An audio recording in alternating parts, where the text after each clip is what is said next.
Coming up on this episode of the Village Idiom. My daughter is working on hers, and it's like you forget like terms that like you don't always use, but you just, if I say like, oh, depress the brake, and so she's like, left or right? No, you're never gonna amount to anything, you stupid brake.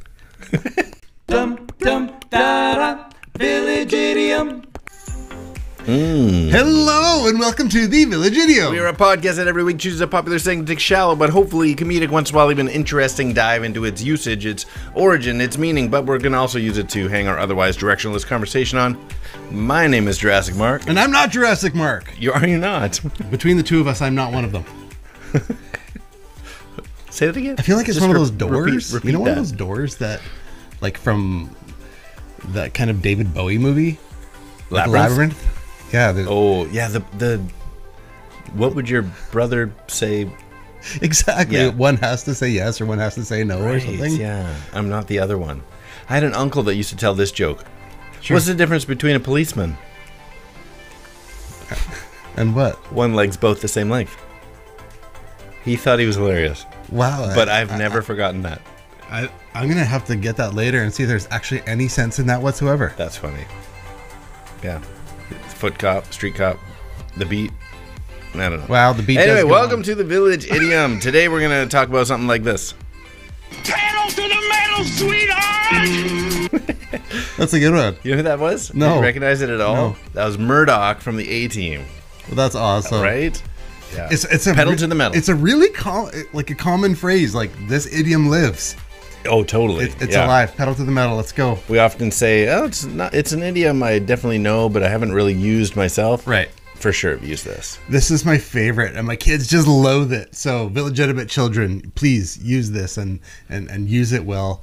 When I need anything to happen quickly, I always use that. Really? Yeah. So I'm like, okay, guys, let's get going. And so they associate it. So at one point, one of my daughters goes, "We're not cats. It's not like we're getting shot with a water bottle." And so all the time now it's Now there's a trigger yeah. movement. You got to do the finger trigger like you're squirting a cat. Come on, guys, giddy up. I'm trying to think if I think I just yell, "Let's go! Come on! I just want to go." Giddy giddy. That's funny. I'm trying to think if I've ever heard you do that, like with me. Come on, let's go. It's kind of, it's so, yeah, it's like, I'm not a cat. we have a we're getting off topic, but we have a family whistle. Like if you get Yeah. split up in the mall. Yeah, that's our whistle. Yeah, I know. It's, So even I know it's your whistle. I've had some people like criticize me that you whistle for your wife like a dog. I'm like, no. What? No. That's how this but looks. it's when you're like, here, girl. Then it's like, oh man, that's a little. When you do it that when you do way. it that way, it's a little over the top. It's like, ooh, I don't like how that came Here out. we of go. your mouth. Am I a horse? So, anyways, yeah. Everyone, this one's actually in use. Pedal to the metal. So I'll let you in on a little secret. I chose this idiom because Are you letting us all in on a secret right now? no, 'Cause- I mean I don't know. I chose this idiom and purposely have not asked you about an event that you've had recently where you were in. I'm going to get it wrong, but you were basically in a pit crew. Yeah. Have I not talked No, about this yet? I know you talked about that you were going to do it. Okay. Well, And so I'm like, I'm not even going to ask you questions until we get to it because I just thought it was good fodder for this week's episode. yeah, I love, like, I'm not like a real like gearhead person, but you know, probably as much as the next But you've guy. changed the rotor girder The on. specs on the roto girder and so I got an invitation from a friend who is the brother-in-law of someone who owns a Stock car. Yeah, so think of like if a NASCAR had like $100,000 engine, this is more in the $10,000 engine category. Okay, I don't know if you know the answer to this question, Sure. but stock car racing, is it literally mean this is a stock car as it came, or is it modified at all? Is it like so stock off the lot? Okay, so yes, there's stock car, and then they do a race with the stock cars called Outlaw Class. And in the Outlaw class, you're allowed to make unlimited modifications to the stock engine. So, taking out your restrictor plate. So modifications, not replacing the engine. Right. It's like whatever you can do within the hour between races, you're allowed to do. Oh, you can't come prepared. No, so when they come by and when they do the stock car race, like a person comes by and checks like in your carb, like making sure that you have like your restrictor plates in. Interesting. Yeah, so like it's legit. So anyways, this the guy's really seat cool. Covers. Exactly. Show me, is that a radio? Is that the original radio? that has a DVD player in it. You're disqualified. And so a person comes by, but the guy who owns it is really cool and he like cares but doesn't care. And so he was fully open with, okay, this is how you change a tire. You've changed a tire before? Yep. Okay, this is where the gas goes. You put the gas in the car. Yep. And so the rest of it was like, okay, put the jack in here. There's a spot like on the little side panel that has like an arrow, like jack goes here. And so when it came up time, like in between races or when we're testing the car out, it was like, he just literally sat in the lawn chair on the side. And so you were legit. So we jumped in. Yeah. And so we put in and you're throwing a new tire. Is it because he's not that competitive or because it's all in fun or it's like so there was one and a half like solid, like one other person in the crew is an actual racer, and so he's the one like measuring tire circumferences and making sure we got pressures right and blah blah blah. But I'm thinking actual speed, like the race is going and they're relying on skinny. Yeah, the races happens like you better have got those lock nuts on proper, and so it was as involved as you could be, or to allow someone who doesn't know much about it or hasn't done anything. Yeah. He lets you be participate in the crew. Wow. Yeah, so it was really fun and he won the race. Get out of here. True story. Yeah, so it was not just fun, but it was extra fun watching him fly around the track. Wow, wow, wow, wow, wow. So you didn't slow him down, obviously. No. Changing tires and whatnot. It was a fantastic competitive race, and he won and full out Ricky Bobbied at the very end. Like, so it was like the pulls in. Donut circle? Yeah, there's a trophy girl, lady who comes and makes sure you get your prize and hold it up to the fans, little microphone time. Tell us about, how this race went for you. Thank Jesus for my smoking hot wife. This is Carly. Exactly. Shake and bike. That was it. And so afterwards, just gets in the car, does like a full like burnout like right in the front there, and it was amazing. It was so fun. You won. Yeah, and then the outlaw class, someone else took that, but I think we came fourth. So not pedal to the metal. Not to belittle your skills in the pit crew, but is it just that what you had to do couldn't have affected the time? So the reality of what we got to do, we got to get him in and out of the car, making sure his car, like his cool suit, like it's like a ice-filled water circulation suit that he wears. So we get to hook that up and unhook that. We get to change out tires. We get to do the fuel in. But there was like if it was like a serious adjustment, then that was not. But it's still mid-race. Like you've got to be fast, right? Oh no! If something tragic happened in a race, there's not that many laps. There's like 20 to 40 laps. I think that particular one was 40 laps. And so if you goof it up, you could pull the car in and hope to get it fixed and go back out, but you're going to lose. So you weren't changing tires on the fly mid-race. No. Okay. No, that would have been amazing. No, so not that. It's like just 40 laps. Those ones are like 500 laps and stuff. Yeah. Okay. What kind of car? Oh man, I don't know. Yeah. It 79 Pinto. Exactly. Well, there's all these different classes. I don't know. It was the biggest class there. So there, of course there's like little four bangers zipping around, but yeah.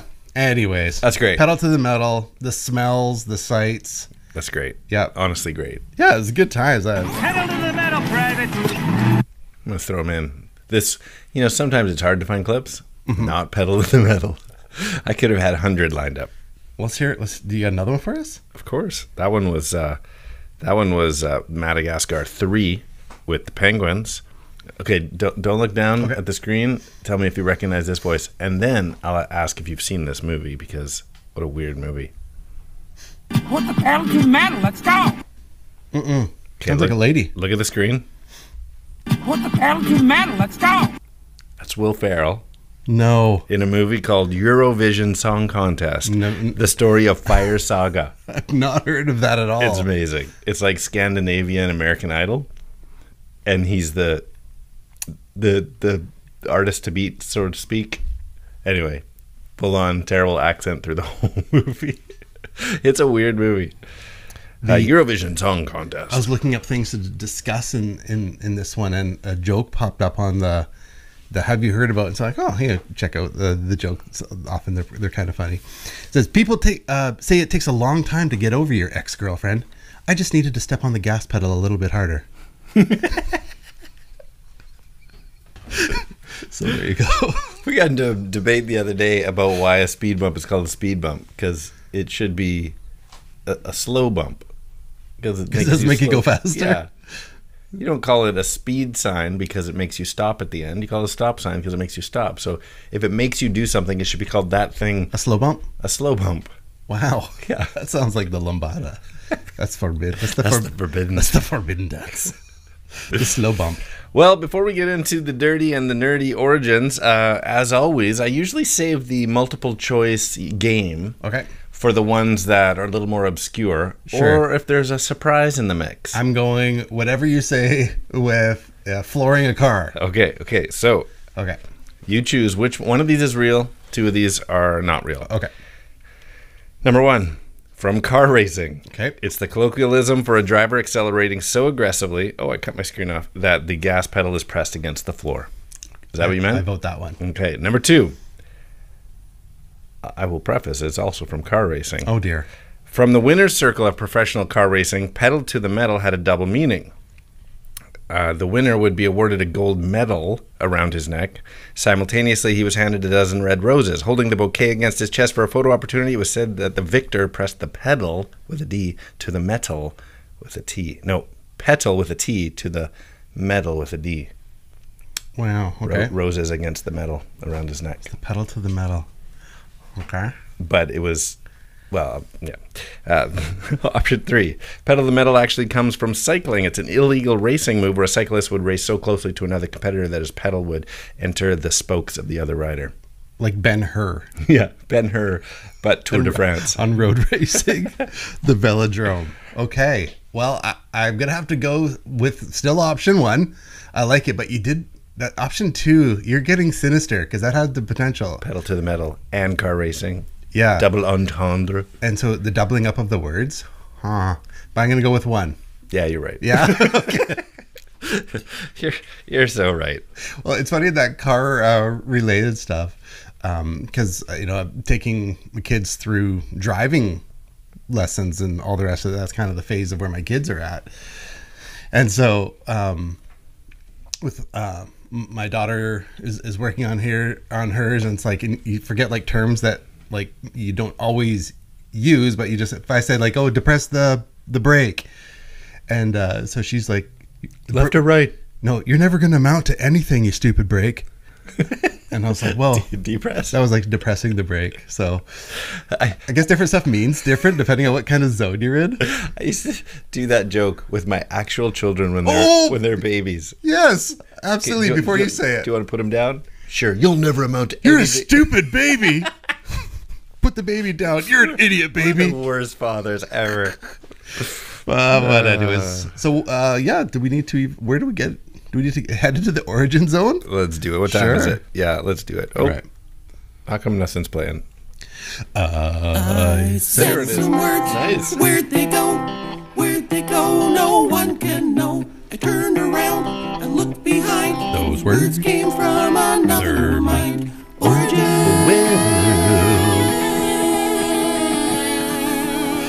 Stupid baby. You're useless. You're never going to amount to anything. That. You want to put the baby down? Yes, I do. I do. I love putting the baby down. All right. Well, the dirty, nerdy origins of putting the pedal to the metal. It is from the acceleration pedal in a car, but we're gonna just go a few different resources. Some are just across the board lame and short. It's like from old cars in the 50s where the floorboard was metal. And that's the end of the explanation. So had to dig a little deeper for anything interesting. So here we go. The Oxford English Dictionary says that the colloquial expression pedal to the metal, which originated in the US of A in the 1970s, not 50s, was used first in the context of driving, but then became used as a metaphor and an idiom, and later, that's why we're talking about it today. So obviously the literal sense is the pedal in the expression, which is the vehicle's gas pedal, this is the part we all assumed and know and love, hitting the metal of the floorboard, which would imply it's an older vehicle.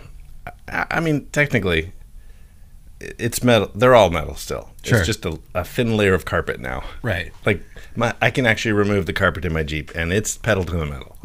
That's exactly how it is. So have you ever had like anything catch in any of your vehicles? Like you pressed on the brake and there was something underneath, or you pressed on the gas and it actually grabs. And the car mat like that even when it's a split second, it freaks you out a little bit. Absolutely. Oh man. They make a device to trim down each of your the pads on the pedals. Yeah, they're pedal files, and so they you don't want to keep too many around, but they definitely keep down the pedals. Yeah, they prevent that from happening. The guys that you can get it professionally done. Weirdly, they all have mustaches. Mm-hmm. The big white vans come already done. Also with a free box of puppies. All right, so this may have started as well, not as an idiom. In its literal use, it may have started as a CB radio term. Don't look at my screen again. Okay, I immediately go Dom DeLuise and Burt Reynolds. Close. Okay, continue. Wrong movie. Okay. So you're thinking Smokey and the Bandit? Yeah, that's where I was going. That was Cannonball Run. Okay. So Burt Reynolds, Sally Field. Oh, okay, that's amazing. But anyway, CB radio. Do you know what CB stands for? Cam Belter. That's so inside. That got me. That's so inside. There's a few listeners who are just dying laughing right now. No, I didn't know what it stood for, and I never thought to ask in the past. I don't know what AM or FM stands for either. No. So anyway, CB stands for Citizens Band. Okay. Nice. Which makes sense because it's usable by anyway. So the Citizens Band radio term used by truckers, because it was found in an expression as an expression in a glossary of CB lingo published in July 1976 in an issue of Popular. Do they still have Popular Mechanics? I think so. Probably just online, or is it still a magazine? I think those magazines, they just get more expensive, but they still exist. Yeah, they're $24 a machine. Exactly. Pedal to the Metal. They're still there. In the Popular Mechanics deal, Pedal to the Metal means they just put pedal to the metal, accelerator to the floor. End of story. It also appears in books on CB radio published. So all of this, all the information is 1976. That was the year where pedal to the metal became a thing, and it's used and used and used. So it appears in CB radio published that year. So mid-70s, the phrase is used both literally and figuratively as early as it began. So again, the Oxford English Dictionary defines it usually as hyphenated, if you care about that. It's not 4 words. It's pedal-to-the-metal. Like all one word, but... Yep. Let's see what else. There's some full-on debate that it's pedal to the metal, METTLE. And do you even know that word? No, like to mess with someone? No, that's D's. Okay. So metal is kind of... like when you say someone has metal? Yeah. Okay. So it has to do with their character. Okay. Like it's what makes them up. Funny enough, metal and metal come from the same word, metal. So it does have to do, like, you're made of metal. So it has its roots. We can go into the origins of that too. We won't bother, but sure. It's a mistake. It is not metal with 2 T's. It is metal as in the alloy. So again, 1976, Oxford English Dictionary suggests that the earliest publication is Time Magazine in 1976, same year, and quote, up to 3,500 fans will watch these two pedal to the metal drivers bump fenders as they scream around the track. So another 1976 citation from National Lampoon uses the phrase as a verb. Once again, Dee Dee puts the pedal to the metal. And then, there's a million quotes following 1976 from everywhere and everything. Probably became truly figurative, more figurative than literal in the 80s. Did I tell you about that time I went to Michigan to visit our friend Dave? You did? And we went to the Michigan sand dunes. I don't know if you told me. Okay, so at the time, awesome. yeah, it was awesome. So at the time, Dave had this Jeep, and I've had one. I know you're still in one. It's it's fun. And so he's like, we'll drive. It's the equivalent of driving from like Detroit to Chicago. So it's a ways. And so we're like, we get there, and the sun and the thing, and we'd been long day of driving. Fantastic. Let some air out of the tires, to make sure that we're pedal to the metal, flying over dunes and through lakes and having this amazing time. So it hits this one point where he pedal to the metal, the clutch, something goes haywire with the clutch, and we can't figure out because the pedal actually goes down to the metal and the clutch didn't come back up. And so we're flying up sand dunes and we are committed in the middle of nowhere, and the clutch is just dangling on the pedal is on the metal, the wrong pedal. And so it's supposed to be the gas pedal to the metal, but this is the clutch pedal just dangling. And so it's like, oh no, like we broke something. And so there's this bolt that's like the lever action on the clutch, and somehow or another in some of our pedal to the metalness it snapped, and we're like, well, now what do you do? It's like middle of nowhere. It's Lake Michigan and nothing but sand. And so there's no like tow truck, there's no nothing. And so it's like, man, I'll get out of the vehicle, you start pressing on the clutch, and we'll see what we can see from the underneath. And sure enough, you can see this. Oh, like there's a spot here, and this bolt. There looks like a spot where like a bolt should be. And do you have a screwdriver? Like, yeah, okay, so we'll get a screwdriver. Okay, you press on the clutch. I'll push the screwdriver in as a temporary bolt to see if we can like get you into gear, and then don't come out of gear like ever. Right. Like you're committed at this point. And so I'm in the vehicle. Okay, ready? Start it up, and we get started. I roll out of the way. It's in gear, and so from there we left it in gear and drove back from the equivalent of Chicago to. How did you never hit a stop sign or Detroit? So when we saw things coming up, it was like, because you can gear down, go way down into first, yeah, you can gear down, you can it. gear up. We had to stop and get gas and do it again. No, we just started it in gear. And so it was like still in first, and oh, I see. And it was this crazy zany trip of leaving the vehicle in gear perpetually because it would otherwise go pedal to the metal. Wow. Yeah, it was. I can't even believe you figured that out. Yeah, neither can like. I know some things, but not like you've been in that, and now the pit crew. Look at that. Yeah, I'm quite quite the MacGyver, I guess. It was fantastic, memorable experience. Anyway, yeah, seriously, pedal to the metal. That's a great story. Well, there you go. That's most of it. Here's a quote in the vein of breaker, let's put the pedal to the metal. There you go. That's what I was hoping for. Oh, here you go. Actual Smokey and the Bandit, 1977. Now put the pedal to the metal. I'm 10-10 on the side. Wait. This is also Smokey and the Bandit. Put the pedal to the metal, good buddy, and we'll hold this county mounty as long as we can. Come on. That's awesome. Right? Yeah. So, yeah, it's a trucker thing. Do you remember as a kid, I feel like my dad was into it for a while, trucker music? Like Convoy and Hello, I'm a truck. Do you remember that song? No. Breaker, you got yourself a convoy. Yeah. You got yourself a convoy. So I had this trucker mixtape okay. that my dad gave me. And Convoy, I'm a truck. I want to say Phantom 309. Back up that dump truck. No, not that one. Okay. Yeah. I know what you're saying. Yeah. No, say no more. Phantom 409. Something like that. And anyway. Trucker. I'm sure there's a pedal. There was that movie with like, was it not Convoy? Christopher Reeve. It's what's that guy's name? He played Wilson in the Castaway. No. He was like the right hand person in that Wesley Snipes vampire-y Blade. Yeah, he was like the guy with the messed up leg. I can't remember. He was like Blades, like a normal human person.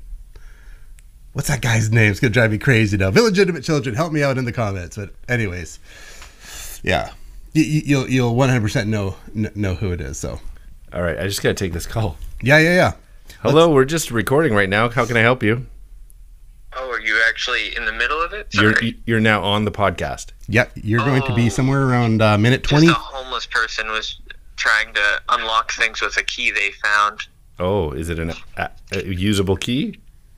I don't know. I'll go check it out. Them and they just kind of What would give any indication that they're homeless? They didn't have their home with them. Yeah, they didn't have their home with them, and they had a big "I'm homeless" shirt. There you go. I'll give it away every time. All right, thanks for calling. I'll check it out. All right, bye. We should probably wrap things up. All right. Let's do some riddlings before the place gets broken into. All right, sounds good. Well, Riddle Link is a game we like to play. It takes a two-part trivia-based question and requires a two-part but overlapping answer. So, for example, in our last episode, the number 140, No Room to Swing a Cat, go check it out. You left us with one. Oh my goodness, you're going to have to help me out. It was This Nine-Lashed Flogger Tells Stories from the Cemetery. And so I'm guessing, because we never actually talked about the answer, I'm guessing it was Cat of Nine Tails from the Crypt. Yeah. Yeah? Cat of Nine Tails from the Crypt. So that's how you play Riddling. It's going to have to be that because I don't recall what it was. I think that it works. It works. So It was unlike you to use the word nine in the question and the answer. Oh, is that what I did? It seems like it. I went back and listened to it because I needed to get the puzzle as an example. That can't be it then. I wouldn't screw up like that. This nine-lashed flogger tells stories from the cemetery. Is that what I said? Yeah. Oh, dear. My apologies. Well, I've got something ready for us today. Now I'm quickly going to check to make sure it doesn't have any mess-ups in it. You ready? I'm ready. Modulating an electric guitar by jamming the accelerator. Modulating an electric guitar by jamming the accelerator. Dang, Alano, that's for you. It could be any guitar pedal. I'm going to go with a distortion pedal to the metal. Wrong. It's a wah-wah pedal to the metal. Oh, man. Incorrect. That's hilarious. Dang, do right away. That's a wah-wah. A wah-wah. Chicka wah. All right, this one's for you. Okay. This is what you are doing when you are caring for the neighbor's kids while they're out, and also, oh, my screen's cut off, and also what the CB and the CB radio stands for. Let me read it again. This is what you're doing when Baby you're caring Citizens for... Band. Yeah, that's it. Baby Citizens Band. Whew. That's good. Baby Citizens. Yeah, that messed me up. Okay, I got another one for you. Okay. Everything with 2 feet drives with maximum speed. By Pedal to the Metal. That's it. Yeah, that's a good one. Everything with 2 feet drives with maximum speed. Biped. Yep. Pedal to the Metal. All right. Well, I got one more, but we're going to leave it dangling out there for our illegitimate children. You can reach out to us. We would love to hear from you on Instagram at the.village.idiom or email thevillageidiompodcast at gmail.com or whether people are going to look for the larger dot on their keyboard because you emphasize it so much. They're not going to hold down the shift They're key. not going to do a period. They're going to be like, "Where's that special circle?" It's not just a dot. I swear, he says it like dot. You can reach out to us as well on the Twitters, the Facebooks, the YouTubes at 3 Minutes Gone. If you get the Twitters, you can have your YouTubes tied, I think. Take care of that. All right, here's the one we're going to leave you with. 1976's Bandit is a well-known brand of foil. Wow, I'm going to have to think about that one. I like it. And that is 3 Minutes Gone. Woo! Well, it was fun putting this together today. We have to go rescue the store from people who apparently have keys that shouldn't. And so we're going to need to take care of that. I'm Skinny. I am Jurassic Mark. Put it in Park Mark. Dump Truck Mark. And these are the Village Idioms. That's 3 minutes gone.